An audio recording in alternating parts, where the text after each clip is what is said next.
Daymude noted that while the J-20 and Su-57 have a smaller RCS, it is unlikely they're in the same league as the Raptor or Battle Penguin, while he added that the engines in each of the jets are even shorter. But he also suggested that the J-20 and Su-57 are still a big step forward, just not for a true fifth generation.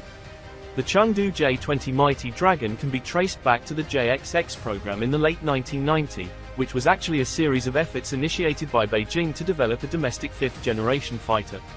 It produced the Shenyang FC-31 and later the J-20 Mighty Dragon, but it is questionable how original the latter aircraft were, in fact, borrowed liberally from other warbirds.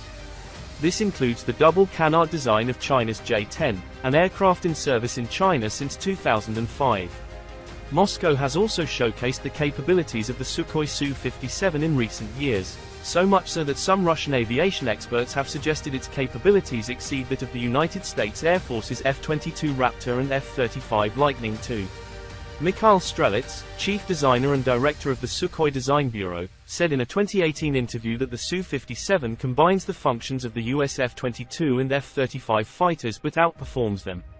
It was further argued that the development of the J-20 was only made possible due to attempts by Chinese hackers to steal important details regarding the Lockheed Martin F-22 Raptor and, later, the F-35 Lightning II.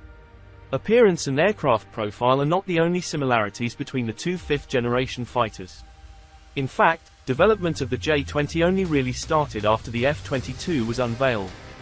However, fifth-generation fighter copies don't really make it to one. Su-57 is capable of effectively completing missions to destroy air and ground targets compared to US aircraft which only focus on specific tasks, added Sukhoi's chief designer.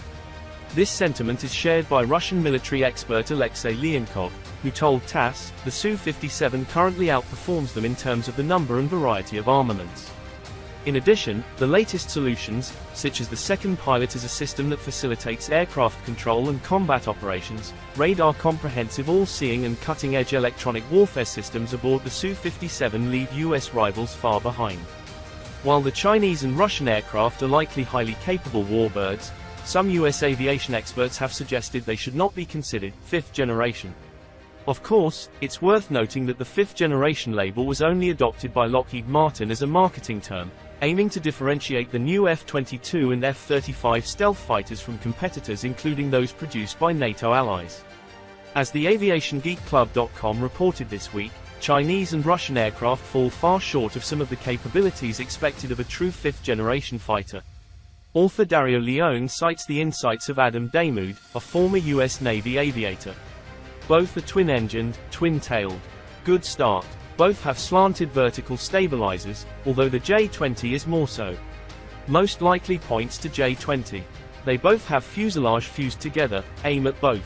Now let's look at the angles. On the J-20, I counted at least 7. The Su-57 has at least 8 that I can see.